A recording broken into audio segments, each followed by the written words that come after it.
Hello students, welcome you all in Utkarsh classes. और आज हम यूजीसी नेट जेआरएफ पेपर 2 की बात कर रहे हैं। आप लोगों के साथ सिलेबस डिस्कशन किया है।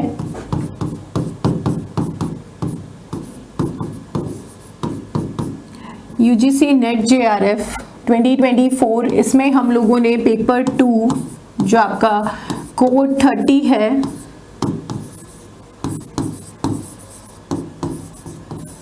That is English literature. हम लोगों को इसके हमने सिलेबस को डिस्कस किया है आपके साथ। हमने आपको बताया है कि किस तरीके से हम लोग ब्रिटिश लिटरेचर पढ़ रहे हैं। हम लोगों ने ब्रिटिश लिटरेचर का सिलेबस आपसे डिस्कस किया है। देन ब्रिटिश लिटरेचर के सिलेबस के साथ, पूरे इंग्लिश लिटरेचर के सिलेबस के साथ हम लोगों ने ब्रिटिश लिटरेचर जो हमने यूनिट 1 की बात की थी, उस यूनिट 1 का भी सिलेबस आप लोगों के साथ डिस्कस किया है। आपका ये सारा जो कंटेंट है जो हमने 12 एजेस के अंदर मैंने आपको बताया था, उसके ऊपर अब हम धीरे धीरे काम करेंगे। सबसे फर्स्ट यूनिट वही है। उसी के साथ साथ मैं जितनी भी आपको 10 यूनिट्स बताई थी, उन 10 यूनिट्स का भी आपसे 1 to 1 जो उसमें कंटेंट आता है, जो उसमें और चैप्टर्स आएंगे, आपको क्या क्या पढ़ना है, किस तरीके से उसके जो लिटरेचर को हमने डिवाइड करा हुआ है, वो पूरे डिवीजन को हम लोग ढंग से तैयार करेंगे। हम लोग ढंग से उसकी बात करेंगे कि एक्चुअली आपको कौन सी यूनिट में क्या क्या चीजें पढ़नी है, एटलीस्ट वो स्पेसिफाई करके आप लोगों के साथ हम आगे बढ़ेंगे। तो यहाँ पे हम लोग जो ये लिटरेचर की बात करते हैं, हम लोग इसमें देखेंगे कि किस तरीके से इंग्लिश लिटरेचर के अंदर जो हमारी फर्स्ट यूनिट थी ब्रिटिश लिटरेचर, वो हम लोगों ने जब स्टार्ट करी है, तो I told you about British. ठीक है, इसके मैंने आपको 12 एजेस की बात बताई थी कि हम लोग ब्रिटिश लिटरेचर के अंदर 12 एजेस करते हैं। तो हम लोग आज कौन सी एज पे बात करेंगे? एज 1। हम लोग इसकी फर्स्ट एज की बात करेंगे, that is old English period.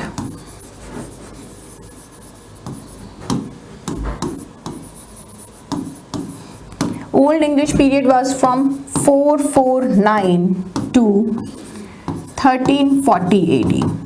This was old English period. और इसके अंदर जो 2 सब टाइटल्स हम लोगों ने लिए थे, वो कौन से थे? फर्स्ट इसके अंदर हमने लिया था एंग्लो सेक्शन एज,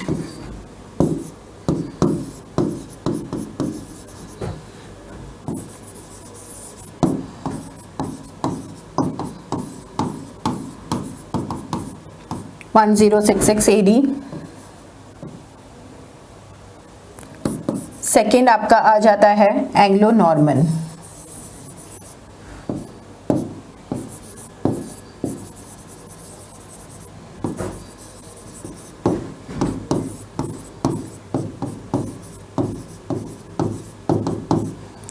(1340 AD).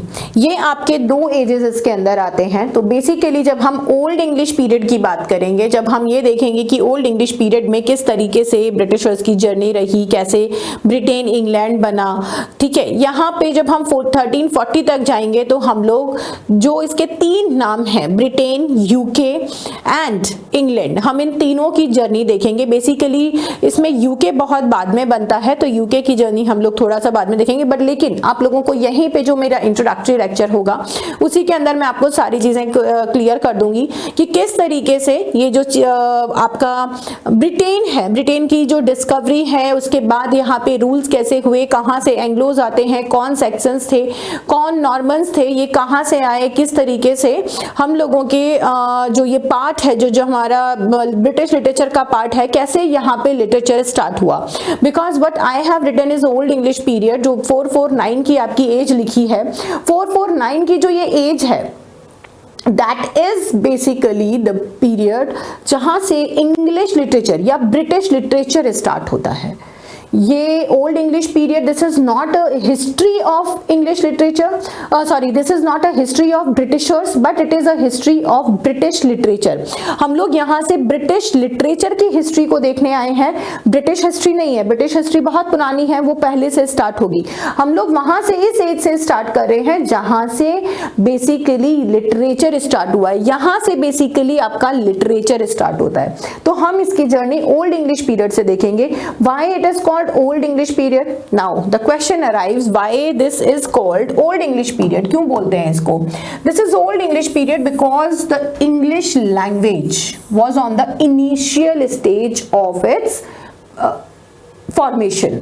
जो इंग्लिश है that is a new language, it's not a older language, ये बहुत सारी लैंग्वेजेस से मिलके एक लैंग्वेज बनी है, तो ये एक नई लैंग्वेज है, ये पुरानी लैंग्वेज नहीं है संस्कृत की तरह, लेटिन की तरह कि हम ये सोचें कि ठीक है इट्स एन ओल्डर लैंग्वेज, पुरानी लैंग्वेज है। तो इसकी हिस्ट्री क्या होगी, जैसे हम अगर संस्कृत की हिस्ट्री देखें तो हमें पाली, प्राकृत, ब्राह्मी वगैरह की जो है हिस्ट्री देखनी पड़ेगी। अगर हम लेटिन की हिस्ट्री देखते हैं तो हमें लेटिन हिस्ट्री देखनी पड़ेगी, हमें ग्रीक्स की हिस्ट्री देखनी पड़ेगी कि कहाँ से ये लैंग्वेज बेसिकली स्टार्ट होती है, कौन से फर्स्ट मैन्यूस्क्रिप्ट इसमें आते हैं। लेकिन जब हम इंग्लिश की बात करते हैं तो इंग्लिश का फर्स्ट मैन्यूस्क्रिप्ट जो रिकॉर्डेड है वो इस एज में है। इससे पहले जो यहाँ पे लिटरेचर लिखा गया वो कौन सी लैंग्वेज में था, वो रोमन और ग्रीक लैंग्वेजेस में था, क्योंकि यहाँ पे इससे पहले कौन थे, किंग क्लॉडियस, और उनकी डायनेस्टी, उनके हायरार्की चली आ रही थी। तो यहाँ पे जो लिटरेचर लिखा गया था वो सारा ग्रीक और रोमन लिटरेचर था, वही लोग यहाँ पे लिख के अपनी कंट्रीज में जाके पब्लिश कराते थे। यहाँ पे बेसिकली इनका पर्टिकुलर लिटरेचर कुछ भी नहीं था, ठीक है। तो जब यहाँ पे ओल्ड इंग्लिश पीरियड का मतलब है that is the first period of England, first period of English people. तो इससे पहले कौन थे, ब्राइटन्स। अब ये यहाँ पे ब्राइटन्स की नहीं, हम लोग ब्रिटिश की बात नहीं कर रहे हैं हम लोग इंग्लिश की बात कर रहे हैं। तो old English period is the first period when the English language came into existence. तो it is about the language came into existence. यहाँ पे लैंग्वेज का एग्जिस्टेंस है, यहाँ पे language basically come that was noted, that was scripted for the first time, and this time that was first time scripted. यहाँ पे इसकी जो स्क्रिप्ट है वो हमें फर्स्ट टाइम मिलती है। कहाँ से मिलेगी, वो स्क्रिप्ट कौन लेकर आया, कौन लोग थे जिन्होंने इस पर्टिकुलर लैंग्वेज को लेके यहाँ पे लिखना शुरू करा, किन की लैंग्वेज है, कौन कौन से पार्ट से, कौन कौन सी लैंग्वेजेस से मिलके बनी है, ये सारी हिस्ट्री हमें पहले जाननी जरूरी है। क्योंकि अगर हमारे पास बेस नहीं होगा तो हम केवल लिटरेचर को नहीं कर सकते। तो फर्स्ट एक क्लास के अंदर हम लोग ये समझेंगे कि इसका बेस क्या है, overall who were English people, where come the language from, who were Britons, how they were different, and how the rule started, who were Anglo and Saxons, क्या इन लोगों का एग्जिस्टेंस था, कहाँ कहाँ से यहाँ लोग आके बने और लैंग्वेज फॉर्म होती चली गई, ठीक है। इसके लिए हमें एक्चुअली वर्ल्ड मैप को थोड़ा सा समझना पड़ता है। अगर हम देखेंगे इंग्लैंड को,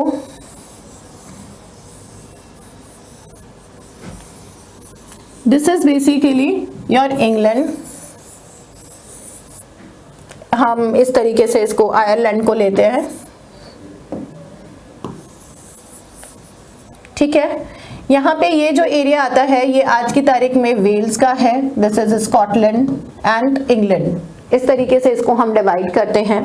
देन इंग्लिश चैनल के बाद ये आपका फ्रांस, ओके,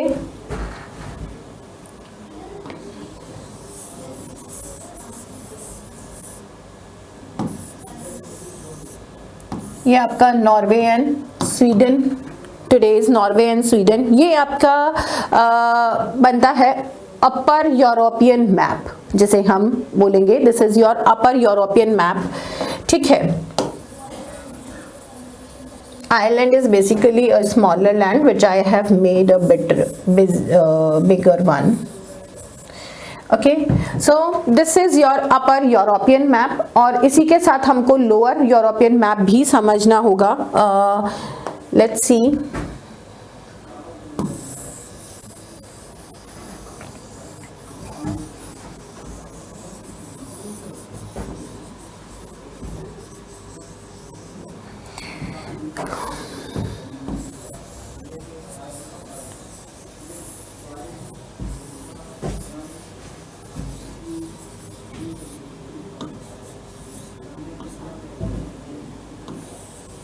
ये आपका इंग्लैंड, ओके,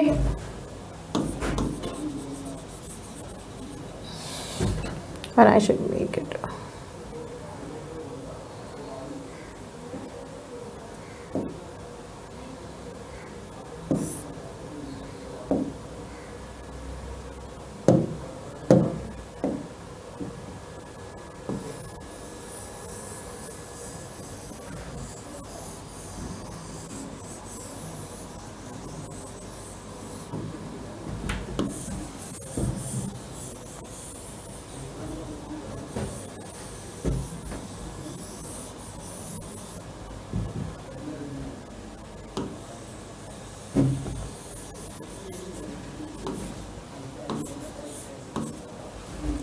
ठीक है, ये है इंग्लैंड, फ्रांस, स्पेन,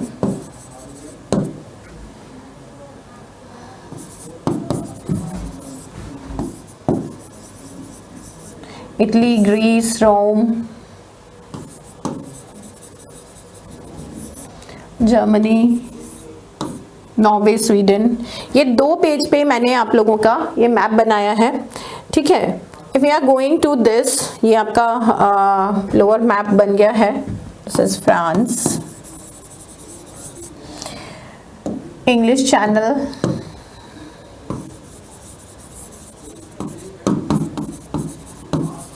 ठीक है, this is your English channel, Germany, ये कहलाएगा north sea, this is Irish sea, okay. And ये जो पोर्शन है this is Norwegian, this is called Scandinavia,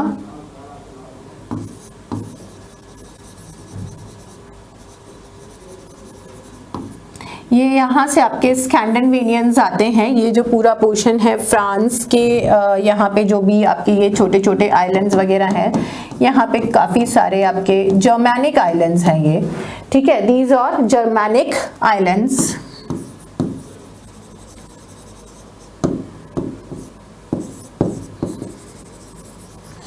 ये आपका ब्रिटिश का हो जाएगा, this is Scotland, England, Ireland. ये आपका यूरोपियन मैप है, ठीक है। इसको ये अपर यूरोपियन मैप है and this is your lower European map, जिससे आपको दोनों को मिला के समझना है कि किस तरीके से यहाँ पे चीजें स्टार्ट होंगी। अब हम लोग लोअर यूरोपियन मैप से स्टार्ट करेंगे। This is your Mediterranean sea, sorry Aegean sea, this is your Aegean Sea and this is North Sea.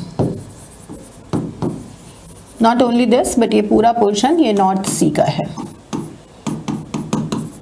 ठीक है।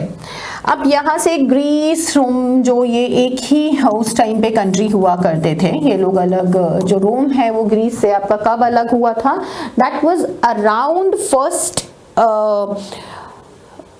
फर्स्ट बीसी, ठीक है, 100 बीसी के करीब हम लोग रोम को अलग करते हैं ग्रीस से, और उसको समझते हैं हम कि वो इटली के पार्ट में हम लोगों ने ले लिया था। लेकिन जो ग्रीक रोमन किंग है वो यहाँ से क्लॉडियस, वो फर्स्ट एडी से है, क्योंकि इस टाइम पे जो रोमन एज है वो हम अलग ले लेंगे। यहाँ पे जो स्क्रिप्ट थी वो सेम थी, इसलिए कहीं पे आपको ग्रीक किंग नजर आएगा, कहीं पे रोमन किंग नजर आएगा, don't get confuse, that is the same.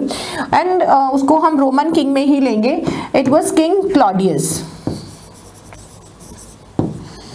It was King Claudius who started his journey from Aegean Sea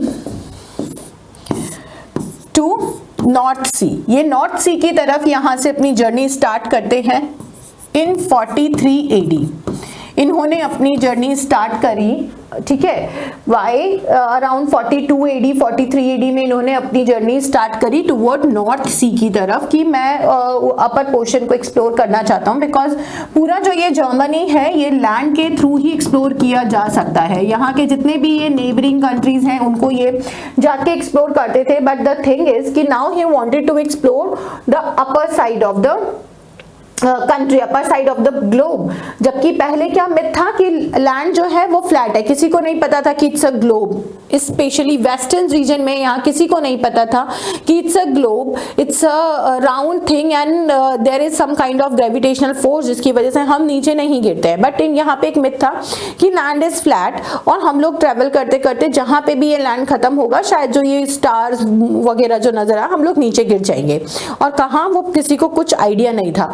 तो यहाँ पे ये चीज आती है कि लोगों को जो ये आइडिया नहीं था, ये he wanted to explore the world, he wanted to explore it, कि ये है क्या, ये चीज क्या है, मैं इसको देखना चाहता हूँ, इसको समझना चाहता हूँ। तो वो ऊपर जाना चाहते थे कि द कोल्डर कितना कोल्ड है। तो he started travelling from the north toward the north sea and then he found a land over here, then he found a island over here and that was named by him Britain. It was named by him as Britain because Britain means a distant bright star, दूर कहीं पे एक चमकता हुआ तारा।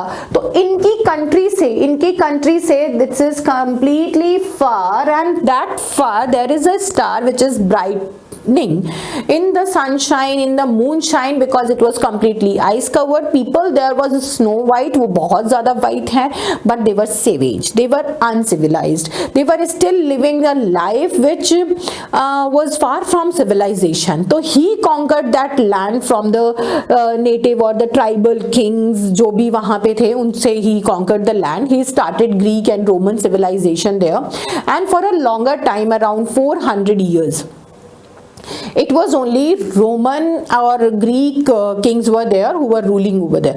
तो हम लोग जब किंग लियर भी देखते हैं तो he was not the king of England, but he was the king of Britain. But अगर हम हैमलेट पढ़ते हैं तो हैमलेट का जो फ्रेंड था Fortinbras, he was the prince of England.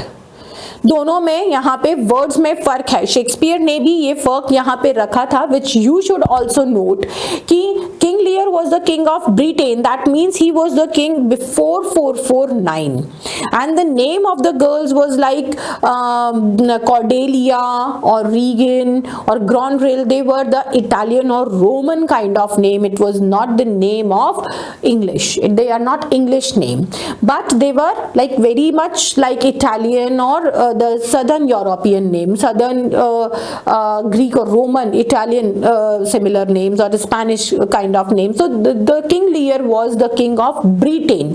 He was the king of from the Roman dynasty. Okay, he was the king from Roman dynasty. He was not the king from British or English people. But when we came to Hamlet, it means the history was later design after King Lear. King Lear के बाद की history है Hamlet की, जो अगर हम historical background से जाते हैं या इवेंट से जाते हैं, because the friend of Hamlet was the prince of England, it means the nation became England till then. अब ये नेशन ब्रिटेन से इंग्लिश कैसे बना या इंग्लैंड कैसे बना, ये हमें देखना है। ठीक है, अभी हम लोग कौन सी हिस्ट्री पे हैं कि ग्रीक से यहाँ से एक किंग गए एक आइलैंड पे, उन्होंने उसका नाम रखा Britain. It was completely ice covered, people were also living in the igloos, they were very savage, they were eating the sea food only, they does not know much about things, they were completely non vegetarian, but he was the one who spread a complete civilisation over the land. उन्होंने 400 साल में पूरा England, Scotland, जितना भी हम बड़ा land देखते हैं उसके ऊपर उन्होंने पूरा सिविलाइजेशन स्प्रेड करा। उन्होंने पूरा उसको देखा कि वो किस तरीके से यहाँ पे चल सकता है। उन्होंने उस सिविलाइजेशन को from south Britain to north Britain, that was Scotland तक उन्होंने पूरा सिविलाइजेशन करा। उन्होंने इस कंट्री को पूरा यूनाइट करके रखा। लेकिन what was the difficulty he was facing? The difficulty he was facing was that Scotland was very हिली. It was very difficult to rule on that land. So much population or civilization was not there, but he was ready or he was happily ruling the southern part of England. So it was populated dense, it was densely populated. यहाँ पे लोग ज़्यादा रहने लगे, ज़्यादा चीज़ें करने लगे, खेती अच्छी होने लगी, क्योंकि यहाँ पे क्या था, लैंड था। और स्कॉटलैंड की तरफ जितना जाते हैं वो हाईलैंड एरिया है, वो हिली एरिया था, वहाँ पे लोग बहुत ज़्यादा ठंड भी और चीज़ों की वजह से वहाँ लोग ज़्यादा नहीं रह रहे थे। तो ये वाला जो सदर्न इंग्लैंड का एरिया हम बोलते हैं, ये ज़्यादा पॉपुलेटेड होता चला गया, यहाँ पे लोग रह रहे थे। अब दूसरी डिफिकल्टी जो यूरोप के अंदर थी उस टाइम पे क्या थी? नॉर्थ सी को हम आज भी जानते हैं, that was the dangerous sea, one of the dangerous sea of the world. और ये बहुत ज़्यादा अनप्रिडिक्टेबल है, बहुत ज़्यादा ट्रेचरस है, क्योंकि यहाँ पे जो मौसम है बहुत बदलता रहता है, चीज़ें बहुत ख़राब रहती हैं। तो ऑब्वियस सी बात है कि जो हम हिस्टोरिकली या प्रैक्टिकली भी देखते हैं, वेदर उससे भी देखते हैं, तो ठीक है, हम लोग बोलते हैं कि जो पैसिफिक ओशियन है या पैसिफिक रिम है, यहाँ पे जो भी ये चीज़ें हैं ये भी अपने तरीके से अलग तरीके से चलती है। अगर हम एशिया से अमेरिका के बीच में उधर की चीज़ें देखते हैं तो जो चीज़ें हैं वो अलग तरीके से चलती हैं। लेकिन अगर हम इस तरफ देखते हैं, जो आपका इंग्लैंड, ये जो नॉर्थ सी की तरफ देखते हैं, तो यहाँ पे क्योंकि आइलैंड्स के बीच में ये सी सब तरफ से है, तो यहाँ पे जो अगर मौसम खराब होता है या कोई भी चीज होती है तो that puts the life of the travellers, the sea travellers into danger. ये सी बहुत ज्यादा डेंजरस माना जाता है। दूसरी चीज, बिकॉज ठंडा होने की वजह से यहाँ पे बिगेस्ट एनिमल मिलते थे, ठीक है, because the animals who were able to survive into the cold water वो वहां पे थे। तो उन एनिमल्स के अंदर, मतलब कि जो वेल्स है, जो शार्क्स हैं, जो नॉर्थ सी में मिलती थी, उनमें फैट बहुत ज्यादा होता था, ठीक है। तो these people, these continental people जो यहाँ पे इसके चारों तरफ रहते थे, दे वर द फिशरमैन ओनली, वो फिशिंग के ऊपर ही रहते थे। यहाँ पे ठंड इतनी होती थी, लैंड इतना नहीं था, यहाँ कल्टीवेशन बहुत ज्यादा नहीं था, तो they were very much dependent on sea food only. तो they use to hunt the bigger fishes sometime, so उनका बहुत टाइम, सर्दियों वाला बहुत टाइम कट जाता था उसी से। अब ये लोग क्या करते थे इसके लिए कि जो नॉर्थ सी में यहाँ जो चारों तरफ लोग रहते थे, स्पेशली जर्मनी के जो इतने भी ये आइलैंड्स है, यहाँ जो ये लोग रहते थे काइंड ऑफ, ये they used to travel for the fishing. ये यहाँ कहीं पे भी नॉर्थ सी के अंदर जाते थे, ट्रैवलिंग करते थे फॉर फिशिंग। तो what happens, people started travelling. Now let me take this one. Now when these people started traveling from this and they started reaching the land somehow, somewhere like this, let me show it to you. जब यहाँ पे ये जो island के areas हैं, यहाँ पे जो ये आइलैंड्स हैं, ठीक है, these people while hunting they started traveling and they started reaching to these kind of places. And what was the land? कौन थे ये लोग जो यहाँ पे पहुंच रहे थे? कौन थे ये चार ट्राइब्स? मैंने चार लाइंस बनाई है, कौन कौन थे ये लोग? तो they were basically एंग्लोस। इनका एग्जैक्ट लैंड नहीं पता है कि कौन से थे, बस ये जर्मैनिक आइलैंड से बोले जाते हैं कि ये कहीं ना कहीं जर्मैनिक आइलैंड्स जो आसपास के आइलैंड्स है यहाँ से कहीं पे पहुंचे हैं। तो ये सदर्न इंग्लैंड में पहुंचे थे एंग्लोज। देन सेक्सन्स भी जर्मैनिक आइलैंड से पहुंचे थे। इन लोगों के भी कोई एग्जैक्ट आइलैंड्स नहीं पता है। They also reach somewhere mid of the island और somewhere around like mid of the islands और somewhere around south southern part में ये लोग भी यही पहुंचे थे, ठीक है। then इसके बाद let's come to the another tribe। वो यहाँ से आते हैं आपके इस लैंड से ये आपका है Jutland. this is Jutland. they also reach somewhere around this area, ये जो आपके लाइंस बना रखी है वो भी यहाँ पहुंचे हैं और इनको हम लोग जानते हैं किस नाम से? ज्यूट्स। They are Jutes. और ज्यूट्स के बाद जो आपका फोर्थ ट्राइब आता है, that tribe is, this is from these lands. यहाँ से ही ये जो लैंड है यहाँ से ये लोग पहुंचे and they reach to the upper side and they are called Danes. ये चार ट्राइब्स यहाँ पे पहुंचे, ठीक है। कौन कौन से नाम फिर से बता रही हूं? Anglo Saxon, Jutes and Danes. Okay, Jutes and Danes, ये चार ट्राइब्स थे जो बेसिकली इंग्लैंड पहुंचे when these people, these King Claudius and their people were ruling Britain, Britain में यहाँ पे कितने ट्राइब्स पहुंची? 4 tribes, Anglo Saxon, Jutes and Danes, ये 4 ट्राइब्स यहाँ पे पहुंची। ठीक है, ज्यूट्स और डेन्स बहुत कम मात्रा में थे, बहुत थोड़े से थे, एंग्लो एंड सैक्सन्स वहां पे पहुंचे। अब ये ट्राइब्स कौन थे? ये जो 2 ट्राइब्स हैं दे आर फाइटर्स, लेकिन ये जो 2 ट्राइब्स हैं दे आर फिशरमैन। ये फिशरमैन ट्राइब थी।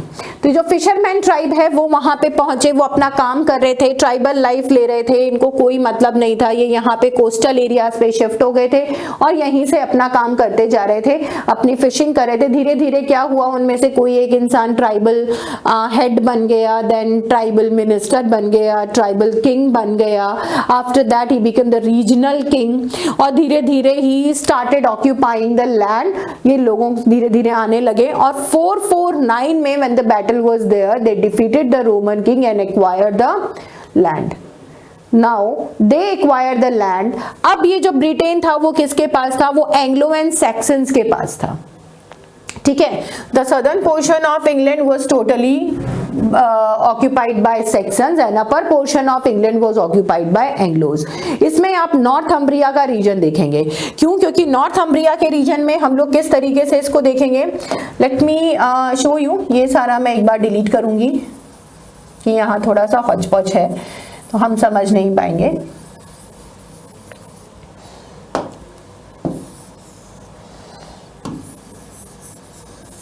ठीक है, ये जो है यहाँ से यहाँ तक ये जो एरिया कहलाता है, ये पूरा नॉर्थ से ये पूरा एरिया कहलाता है नॉर्थम्ब्रिया। दिस इज कॉल्ड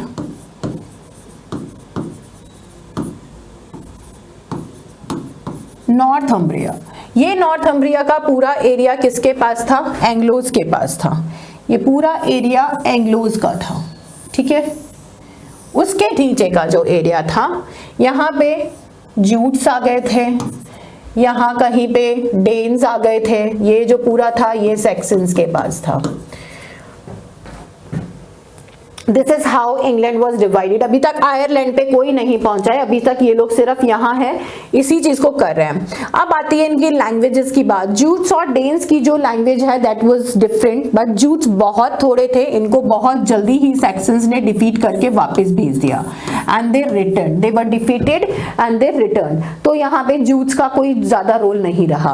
अब थे डेन्स जो यहाँ पे थे, they have the different Danish language, लेकिन वो भी बहुत टाइम तक नहीं रहे और छोटी छोटी ट्राइब्स को वो रूल कर रहे थे। इट वाज हिली रीजन जहाँ पे वो लोग रह रहे थे, इनको छेड़ा भी बहुत कम एंग्लोज ने, लेकिन धीरे धीरे वो लैंड ऑक्यूपाई करते जा रहे थे, इनके हायर्स बढ़ रहे थे, तो वो हायर्स यहाँ पे डेन्स को रिप्लेस करते जा रहे थे and somehow they were coming from there to वो आइलैंड के ऊपर, आयरलैंड के ऊपर शिफ्ट होते गए। तो इन सारी ट्राइब्स को हम लोग बेसिकली क्या बोलते हैं? इन ट्राइब्स को बोला जाता है the tribes of Celtic disposition. Celtic tribes, the tribes coming from Celtic disposition, इनको बोलते हैं सेल्टिक ट्राइब्स। सेल्टिक ट्राइब्स मतलब the tribes which are coming from sea, जो सी के रूट से आई हो, जो सी के रूट से ट्रेवल करके आके जिन्होंने लैंड ऑक्यूपाई करा, उसको बोलते हैं सेल्टिक। तो ये जो ट्राइब्स यहाँ पर आई और धीरे धीरे वो आयरलैंड को करती गई, तो हम आयरलैंड की लैंग्वेज, कल्चर, इसको क्या बोलते हैं? सेल्टिक। It is Celtic. तो यहाँ पे सेल्टिक लैंग्वेज, यहाँ की लैंग्वेज क्या है? सेल्ट्स।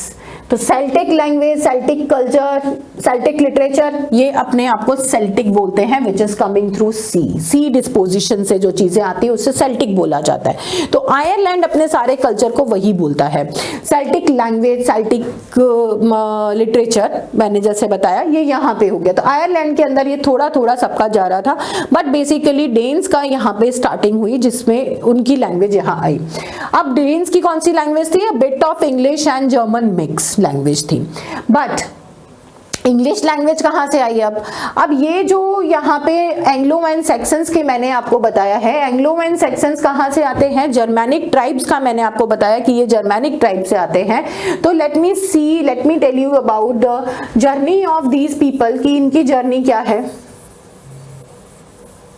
इनकी जर्नी देखते हैं। ठीक है, अब हम लोग यहाँ से आते हैं, ये आपका जर्मनी आ गया। Germany was the biggest nation at that time in Europe, ये सबसे बड़ा कंट्री यहाँ पे आना जाता था, जिसके अंदर आपका स्विट्जरलैंड, ऑस्ट्रिया, लग्जमबर्ग, रोमानिया, ये सारा यहाँ तक ये जर्मनी था। Almost These are the border lines of Germany. Germany यहाँ सबसे बड़ा नेशन आ जाता है, और यहाँ आपका ब्लैक सी, डेड सी के बॉर्डर्स यहाँ आ जाते हैं। ठीक है, तो इधर कौन सा सबसे बड़ा नेशन था एशिया में? यहाँ पे एल्प्स आ जाता है, डेड सी, और इधर यहाँ पे आपका सबसे बड़ा नेशन आ जाता है इंडिया।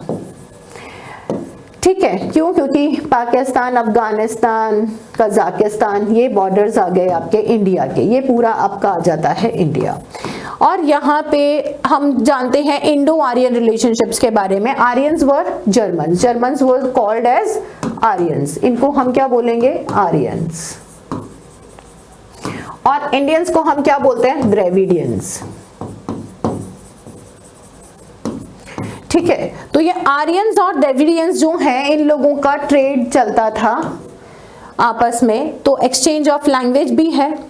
यहाँ से लैंग्वेज यहाँ और यहाँ से लैंग्वेज यहाँ, इनके साथ साथ जो ये आपके जर्मैनिक आइलैंड्स हैं, जो ये सी ट्रेडर्स हैं, ये भी यहाँ पे ट्रेड कर रहे हैं। तो एक तरीके से ये जर्मैनिक जो लैंग्वेज है, जो इन फिशरमैन्स की लैंग्वेज है, ऑब्वियसली थोड़े थोड़े दूर पे लैंग्वेज चेंज होती जाते हैं, तो इन फिशरमैन की language was also was like influenced by the Indian languages। और यहाँ Indian languages, bit of Germanic, bit of the fisherman languages mix होकर एक language बनती है, जिसे हम बोलते हैं Anglican language, a language of Anglos। ठीक है, ये लैंग्वेज किसकी थी? एंग्लोज। एंग्लोज जो ट्राइब थी, जो फिशरमैन ट्राइब थी, वो लोगों का जो भी ट्रेड होता था, उसके थ्रू जो उनकी लैंग्वेज बनी, वो हमने एंग्लिकन लैंग्वेज एक्सेप्ट की। लेकिन इसका नाम एंग्लिकन क्यों रखा? सेक्शंस की भी यही लैंग्वेज थी। सेक्शंस की लैंग्वेज उनके ट्राइब के हिसाब से थोड़ी डिफरेंट थी। एंग्लोज की लैंग्वेज जो थी वो बिल्कुल वही है जो हम इंग्लिश पढ़ रहे हैं, लेकिन उनकी लैंग्वेज इस तरीके की क्यों बन गई? जर्मन लैंग्वेज से और इंडियन लैंग्वेज से मिक्स होकर उन्होंने सारे शब्द लिए और उनको अपनी स्क्रिप्ट में लिख लिख के उन्होंने करा। अब यहाँ पे फर्क क्या आ जाता है? क्यों हम इसको एंग्लिकन लैंग्वेज एक्सेप्ट कर रहे हैं? बिकॉज मैंने आपको नॉर्थम्ब्रिया का रीजन जो बताया है, उसके अकॉर्डिंग जो सबसे बिगेस्ट पोर्शन है वो किसके पास है? सबसे बड़ा पोर्शन जो था वो था नॉर्थम्ब्रिया का, दैट वाज टू एंग्लोज। तो ये लैंड धीरे धीरे एंग्लोज के पास आता गया। फिर उन्होंने क्या किया था? एंग्लोज ने सेक्शंस के साथ ट्रीटी भी थी, और सेक्शंस के साथ धीरे धीरे ये लैंड इंक्रीज होता चला गया। ठीक है, सेक्शंस के पास क्या बचा था? सदर्न सैक्सन एरिया जिसे हम ससेक्स बोलते हैं, वेस्टर्न एरिया जिसे हम वेसेक्स बोलते हैं, ईस्टर्न सैक्सन एरिया जिसे हम एसेक्स बोलते हैं। तो एसेक्स, वेसेक्स, ससेक्स, ये इन्होंने अपने एरियाज के नाम रखे थे। ठीक है, और उसके ऊपर का जितना पोर्शन था ये सारा नॉर्थम्ब्रिया का बनता चला गया। नॉर्थम्ब्रिया का पोर्शन मतलब एंग्लोज का एरिया। तो major part of England was occupied by Anglos. अब यहाँ पे कितनी ट्राइब्स आ जाती हैं? यहाँ पे आपकी 2 ट्राइब्स आ जाती हैं, जिसे हम जानते हैं एंग्लो सैक्सन के नाम से, क्योंकि ज्यूट्स को इन्होंने भगा दिया। कौन बचे? डेन्स। डेन्स कहाँ चले गए? आयरलैंड पे, यहाँ पर आ गए डेन्स।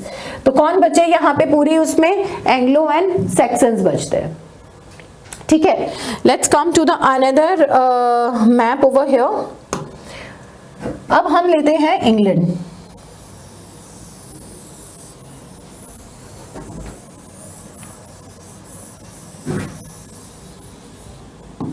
ठीक है, यहां से ऊपर ये आपका स्कॉटलैंड, ये इंग्लैंड, आयरलैंड। यहाँ पे कौन गया, आयरलैंड पे गए डेन्स, और इंग्लैंड पे कौन आता है आपका, इंग्लैंड पे आते हैं आपके एंग्लोज एंड सैक्सन्स। इसमें हम लोगों ने जो डिवीजन देखा था, that division was according to that कि ये जो पूरा एरिया है इतना इतना, ये पूरा एरिया आपका आ जाता है नॉर्थम्ब्रिया का।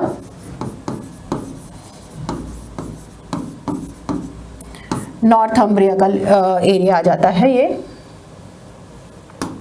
एंड ये आपका आ जाता है सैक्सन्स का एरिया। ये दो पार्ट में इस तरीके से अब डिवाइड हो गया है। Third, Ireland is different. ये जो आपका पूरा आपका एरिया आया है, जो हमने ये इंग्लैंड का मैप बना के जो चीजें समझ रहे हैं, वो किस लिए समझ रहे हैं, क्योंकि हम ये देख रहे हैं मेजरली स्कॉटलैंड के साथ ये पूरा एरिया किसके पास जाता है, ये आपका जाता है एंग्लोज के पास। ये हो गया आपका एंग्लो का एरिया, ये हो गया आपका सैक्सन का एरिया। तो एंग्लोज ने क्या करा, because now Britain was not here, एक आइलैंड तो है नहीं, ठीक है। अब एक आइलैंड की जगह यहाँ पे कितने आइलैंड हो गए हैं, यहाँ पे ये भी पोर्शन आपका दो पार्ट में डिवाइड हो गया है और एक आयरलैंड आपका अलग है। तो इसको जो हम लोग देखते हैं, इसी तरीके से जब Britain was divided into parts, तो यहाँ इन्होंने अपने अपने नाम रखने शुरू करे। सैक्सन के एरिया को इन्होंने ससेक्स बोलना शुरू करा, ठीक है, east west south Sussex Essex Wessex, इन्होंने इसको सेक्शंस का बोलना, बट लेकिन नाम चेंज नहीं हुआ था, ब्रिटेन के अंदर ही ये चीजें थी, तो इट वाज बेसिकली ब्रिटेन। लेकिन अगर हम इसको देखते हैं एंग्लो वाले एरिया को, तो they started it calling Anglo land, did become Anglo land, which gradually with time become England, ठीक है। their language which we normally know, तो इनकी लैंग्वेज क्या थी, Anglo lang, which become English। How it become English?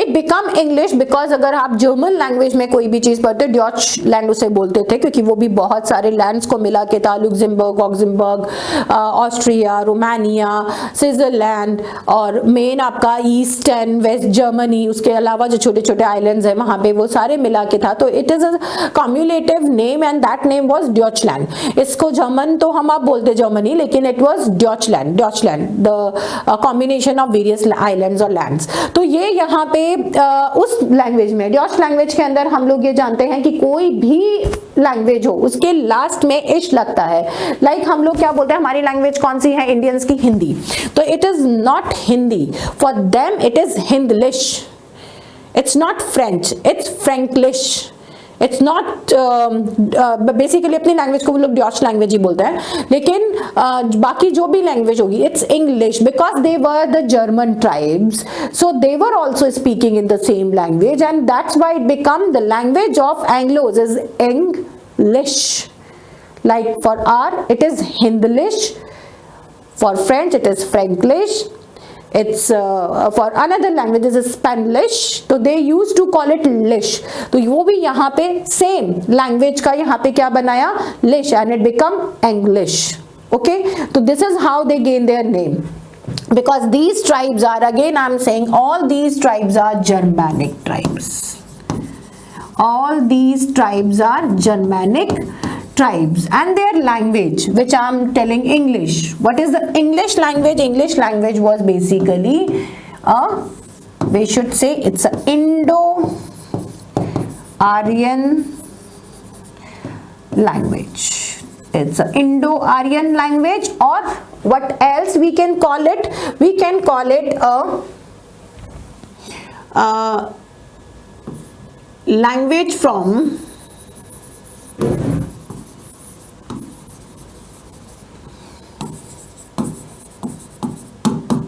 Indian Germanic family। It's a language from Indian Germanic language और family of language।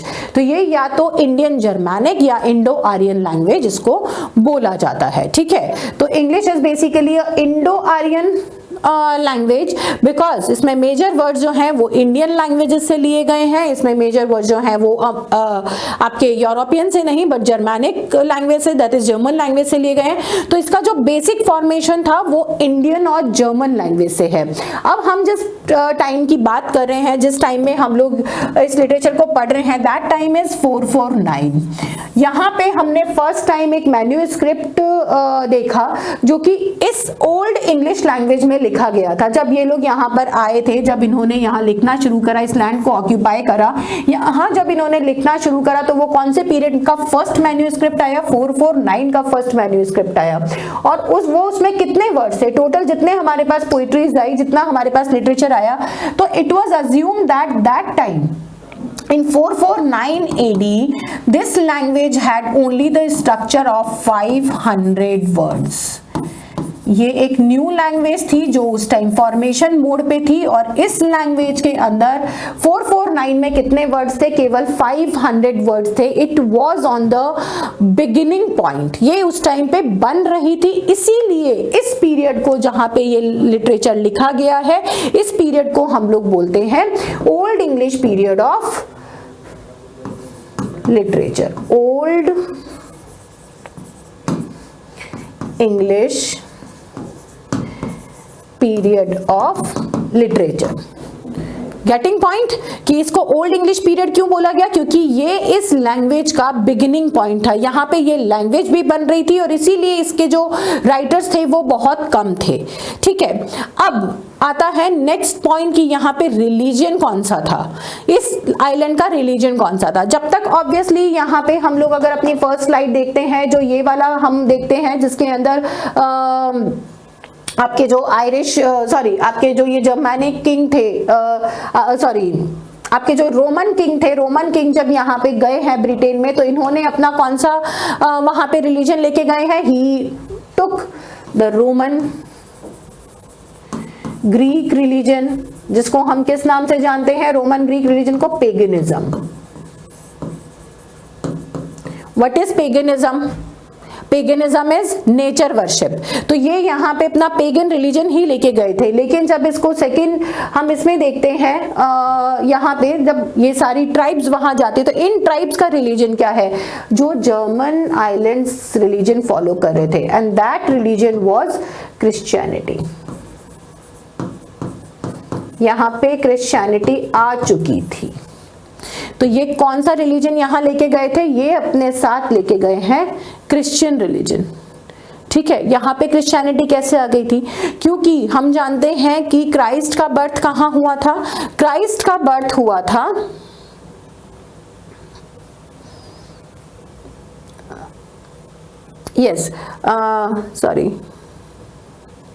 Christ का birth हुआ था आपके Mediterranean, जो हमने सी बनाया था, हमने जो यहाँ पे एजियन सी बनाया था, हम ये देखते हैं कि इस तरफ ये आपका जो एरिया आता है, जहाँ मैंने ये इंडिया लिखा है, यूरोप, ऑटोमन एम्पायर, इस तरफ हम लोग देखेंगे कि दिस इज द रीजन जहाँ पे हम क्राइस्ट से रिलेटेड ये मानते हैं। ऑटोमन एम्पायर है ये, ठीक है, जेरूसलम।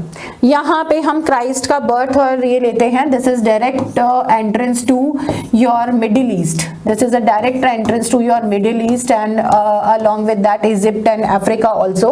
तो ये यहाँ पे हम क्राइस्ट को सेंटर ऑफ द वर्ल्ड में हम जेरूसलम से मानते हैं। तो जेरूसलम में जब इनका वो बर्थ और बाकी के चीजें यहाँ पे मिलती हैं, then he travel to the Greece and Roman and Italy. Italy में इनका सबसे बड़ा चर्च है। यहाँ पे इनके जो है प्रूफ्स मिले थे 330 AD में।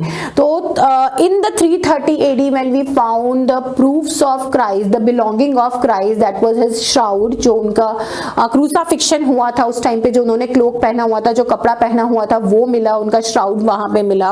उसके साथ साथ the cross, the Holi cross, जिसके ऊपर उनका क्रूसाफिक्शन हुआ था, वो भी फाउंड हुआ यहाँ पे जेरूसलम में। और साथ साथ में जब Constantinople, that is near Jerusalem, जो ऑटोमन एम्पायर में ही है, वहां जब उनकी वो चीजें मिली तो उसको जो वहां चर्च बनाया गया उसके अंदर उन चीजों को रखा गया। और इटली और यहाँ तक उसके जो सेंट्स, उनके जो फॉलोवर्स थे उस टाइम पे ये रिलीजन को यहाँ फैलाते फैलाते लेकर आए। देन इसके बाद they also found the first Bible. तो जो फर्स्ट बाइबल थी that was found in around 300 AD, जो फर्स्ट बाइबल थी। और जो ये सारे मैं प्रूफ्स की बात कर रही हूँ आपसे, ये सारे प्रूफ्स भी आपके क्रिश्चियनिटी को भी हमें थोड़ा सा समझना पड़ेगा। यहाँ क्रिश्चियनिटी का 300 के अप्रॉक्स 300 AD के अप्रॉक्स हमें प्रूफ्स ऑफ क्राइस्ट मिले थे। ठीक है, 330 AD में हमें मिला था holy cross, and that was found by saint Helena.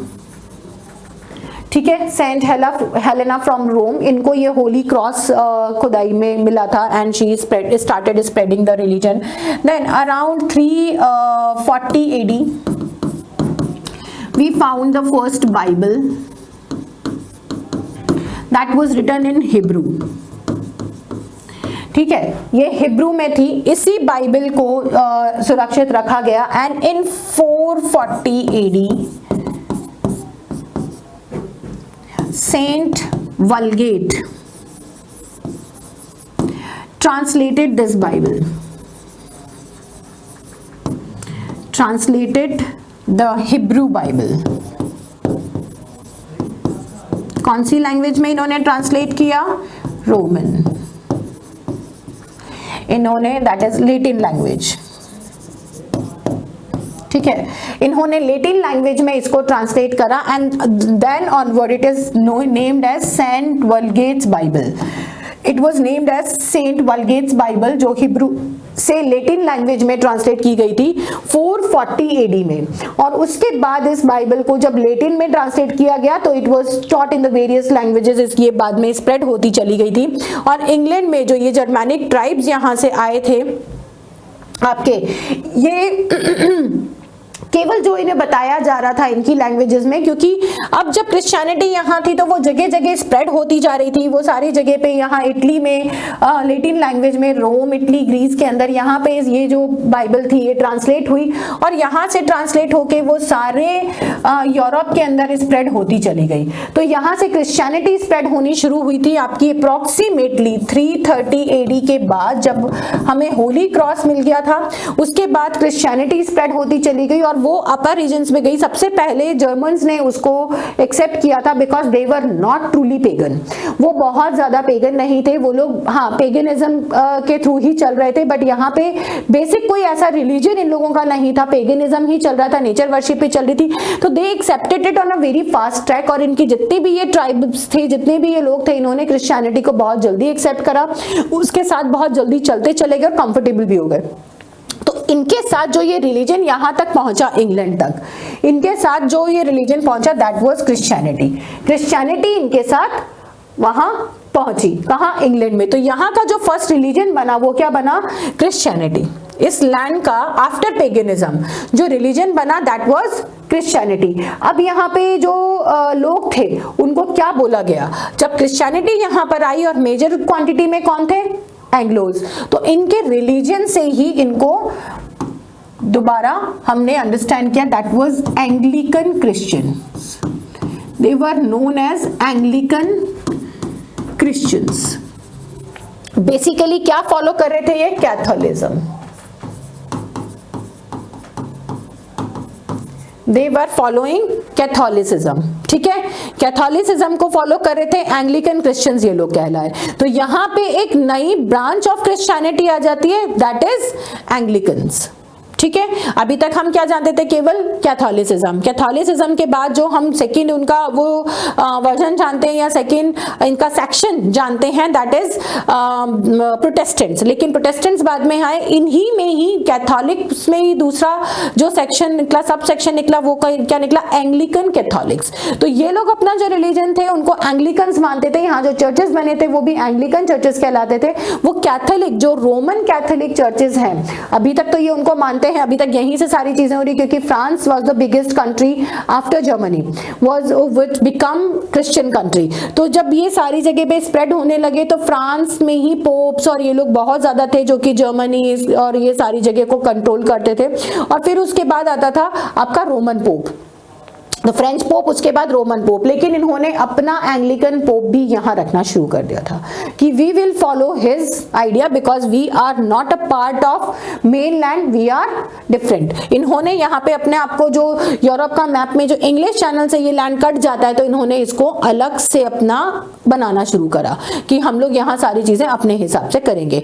और यहाँ के लॉ बुक्स यहाँ पे अलग से बनते। जब हम इसका फर्स्ट एज की किंग्स की हिस्ट्री देखेंगे तब हम लोग समझेंगे कि किस तरीके से ये चीजें चल रही। बट अभी के लिए, फिलहाल के लिए हमें क्या समझना है कि इस लैंड का फॉर्मेशन कैसे हुआ, how it become England from Britain, वो चीज मैंने आपको समझाई है। इसकी लैंग्वेज, इसका फॉर्मेशन कैसे हुआ, इंग्लैंड कैसे बना, ये अलग कैसे हुआ, इसकी लैंग्वेज इंग्लिश कहाँ से आई, ये इसका रिलीजन क्या था, ये सारी चीजें जो बेसिक है आपने आज आपने सीखा है कि why we need to read British literature as a different and European literature as a different, क्योंकि वो जो है यूरोपियन लिटरेचर के अंदर सबकी अलग अलग लैंग्वेजेस हैं, उन्हें हम इंग्लिश के ट्रांसलेशन के साथ देखेंगे।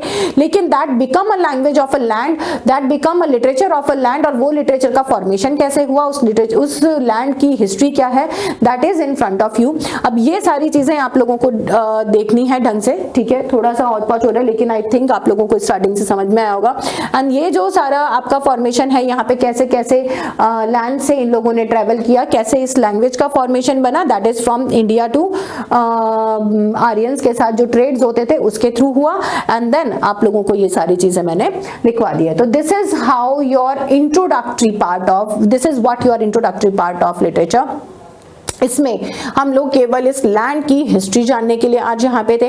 Now onwards I will start the literature also, कि आपको जो ये एज है आपकी ओल्ड इंग्लिश पीरियड, इसके अंदर आपको लिटरेचर कौन कौन से पढ़ने हैं, कौन कौन से जॉनरास को फॉलो किया गया था, किस तरीके का लिटरेचर लिखा गया है, और हम बेसिकली इसमें देखेंगे क्या, हमें फोकस कहाँ करना है for our exam point of view. तो इन सारी चीजों को अपने नेक्स्ट वीडियो में डिस्कस करते हैं। Now thank you so much subscribers and stay tuned to get more and more updates about English literature.